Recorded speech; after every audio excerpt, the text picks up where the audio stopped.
സൂര്യനെല്ലിയിൽ കാട്ടിയാണി താക്കുതലിൽ പെൺ ഉயிரிழந்த സംഭവത്തിൽ വനത്തുறை அதிகாரிகளை முற்றுகையிட்டு பொதுமக்கள் தகராறில் ஈடுபட்டனர்.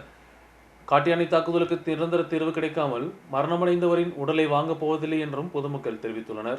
சின்னக்கனால் சூரியநெல்லியில் காட்டியாணை தாக்குதலில் பெண் உயிரிழந்த சம்பவத்தில் பொதுமக்களின் எதிர்ப்பு அதிகரித்துள்ளது. இப்பகுதியில் காட்டியாணை தாக்குதலில் பலத்த காயமடைந்த குழந்தையின் சிகிச்சையை அரசு ஏற்றெடுக்க வேண்டும் என்றும் எதிர்கால தேவைகளையும் கல்வியும் அரசு ஏற்றெடுக்கவில்லை என்றால் உடலை விட்டுக் கொடுக்கப் போவதில்லை என்ற நிலைப்பாட்டில் இப்பகுதி மக்கள் இருந்தனர்.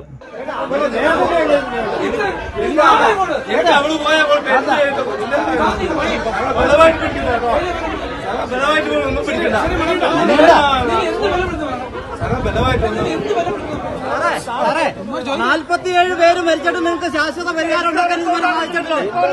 47-ാം താളായത്, 47-ാമത്തെ ആളായത്.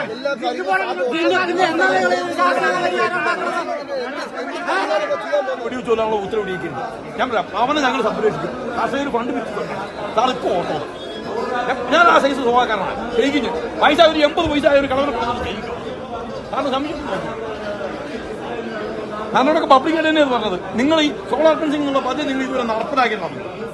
ഇന്ന് രാവിലേക്ക് പരിക്കൊരുക്കി പറഞ്ഞ ഫോറസ്റ്റ് സാർ തിരുവനന്തപുരത്ത് നടക്കുന്ന ഉദ്യോഗസ്ഥരോട് വരുള്ളൂ. അത്രയ്ക്ക് വരെ നിങ്ങൾ ജനങ്ങൾക്ക് കൊടുക്കണം. പരിഹാരം ഇവിടെ കിട്ടിയിട്ട് ഈ ബോഡി ഇവിടെ എടുപ്പിക്കുള്ളൂ. അല്ലാതെ ഒരു തീരുമാനം എഴുതി തന്നിട്ടോ വാക്കാല പറഞ്ഞിട്ടോ നടപ്പിലാക്കാൻ പറ്റുന്ന പദ്ധതി ഇവരെ കൊണ്ട് നടപ്പിലാക്കാൻ പറ്റുമോ ഇല്ലോ എന്ന് രണ്ടിലൊന്നും അറിഞ്ഞാൽ മതി. എനിക്ക് വേറെ ഒന്നും പറയാൻ അതിനോട്. ജനങ്ങളുടെ ആവശ്യങ്ങൾക്ക് ഉറച്ച തീരുമാനം. ആറാറ്റിക്ക് യാതൊരുവിധ മാനദണ്ഡങ്ങളും കൊടുത്തില്ല. റബ്ബർ ബുള്ളറ്റ് ഡിയോഫോഡയില്, ഗണ്ണ് ഡിയോഫോഡയില്. ഇവന്മാർ ഈ അക്രമശക്തമായ 3 ആനനെ ഏത് രീതിയിൽ ഇവന്മാർ ഓടിക്കും? അവരും മനുഷ്യജീവനാ. അവരെ സംരക്ഷിക്കേണ്ട ഉത്തരവാദിത്തവർക്കുണ്ട്. എങ്കിൽ അവർ ആനനെ ഓടിക്കാൻ ധൈര്യമായിട്ട് നിൽക്കുള്ളൂ. ഒരു ആനയുടെ അടുത്ത് അവർ കൈയും വീശി ചെന്നിട്ട് ഓടിക്കാൻ പറ്റുമോ? കുറെ പടക്കം വാങ്ങിച്ചു കൊടുത്ത് ആനനെ ഓടിക്കാൻ പറ്റുമോ? ഇതൊന്നും നടപടിയുള്ള കേസല്ല. ഇതിനൊക്കെ ശാശ്വതമായ പരിഹാരം ഉണ്ടാവണം. காலையில்தான் சின்னக்கானல் சூரியநெல்லியை சேர்ந்த மாரியம்மா காட்டியானை தாக்குதலில் கொல்லப்பட்டது. மகனை பள்ளிக்கூடத்திற்கு அழைத்து செல்வதற்கிடையே காட்டியானை தாக்கியது. தாக்குதலில் பலத்த காயமடைந்த மகன் அடிமாலி தாலுகா மருத்துவமனையில் சிகிச்சையில் உள்ளார்.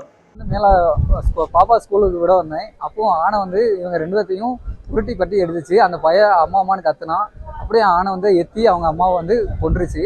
இதுக்கு ஒரு தீர்மானம், எங்கேனாலும் இந்த இதில் வந்து ஸ்கூலுக்கு வர பிள்ளைங்க, எங்கள் ரோடு நல்லா இல்லை, எங்கள் ரோடுக்கு எந்த வண்டியும் போகாது, பிள்ளைங்க நடந்து தான் வரணும். யாராச்சும் தாய் தப்பம் கொண்டு வந்து விட்டால் மட்டும்தான் பிள்ளைங்க வந்து ஸ்கூலுக்கு போக முடியும். 10-15 பிள்ளைங்க எங்கள் இந்த ஸ்கூலில் படிக்கிற பிள்ளைங்க 10-15 பிள்ளைங்க இருக்குது. നടന്ന് மட்டும்தான் സ്കൂളിൽ പോകാൻ முடியும். ഇവിടെ കാട്ടാന ശല്യത്തിൽ നിന്നും ആളുകളെ സംരക്ഷിക്കാൻ എല്ലാവിധ നടപടിയും ഉണ്ടാവും. ഫെൻസിങ് ഇടാം, എല്ലാ പദ്ധതികളും സംബന്ധിച്ച് ഇവർ പറയുകയൊക്കെ ചെയ്യും. പക്ഷേ ഈ പറയുന്ന ഒരു വാക്കും ഒരു കാലഘട്ടത്തിലും പാലിച്ചിട്ടില്ല. നിരന്തരമായി കാട്ടാന, അതായത് അരിക്കൊമ്പനെ പിടിച്ച സന്ദർഭം മുതൽ നമ്മളിവിടെ കാണുന്നതാണ്. അതിനുശേഷം പലരെയും ഇവിടെ കൊന്നിട്ടും ഇതിനൊന്നും ഒരു ശാശ്വതമായ പരിഹാരം ഇതുവരെ ഉണ്ടായിട്ടില്ല. വനം വകുപ്പ് യൂക്കാലി നട്ടുപിടിപ്പിച്ചിട്ട് യൂക്കാലി, അതായത് ഭൂമിയുടെ അന്തകനാണ്.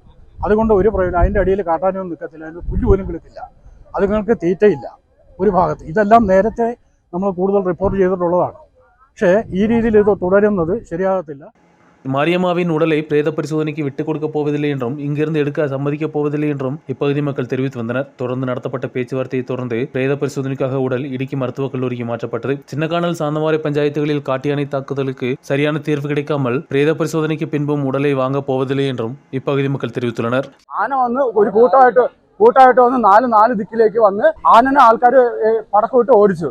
ഇത് വന്ന വഴിക്ക് കുഞ്ഞുങ്ങളായിട്ട് വരുമായിരുന്നു, പാരന്റ്സിനെ ചവിട്ടി കൊന്നു. അപ്പൊ ഇനി ഇങ്ങനെ സംഭവിക്കാതിരിക്കാൻ വേണ്ടി ഇവർ സംരക്ഷണം കൂടുതലായിട്ട് തരണം. ഫോറസ്റ്റുകാർ ശരിക്കും ഞങ്ങൾക്ക് സംരക്ഷണം തരണം. ഇതിപ്പോ ആനയ്ക്ക് മാത്രമേ ഇവിടെ സംരക്ഷണമുള്ളൂ, മനുഷ്യന് സംരക്ഷണമില്ല. ആ മനുഷ്യന് സംരക്ഷണം തന്നേ പറ്റുള്ളൂ. തീരുമാനം ഇപ്പോൾ ബാഡി പോലീസ് മൊഴിയെടുത്തിട്ട് മെഡിക്കൽ കോളേജിൽ കൊണ്ടുപോയി പോസ്റ്റ്മോർട്ടം ചെയ്യാനാണ് തീരുമാനിച്ചത്.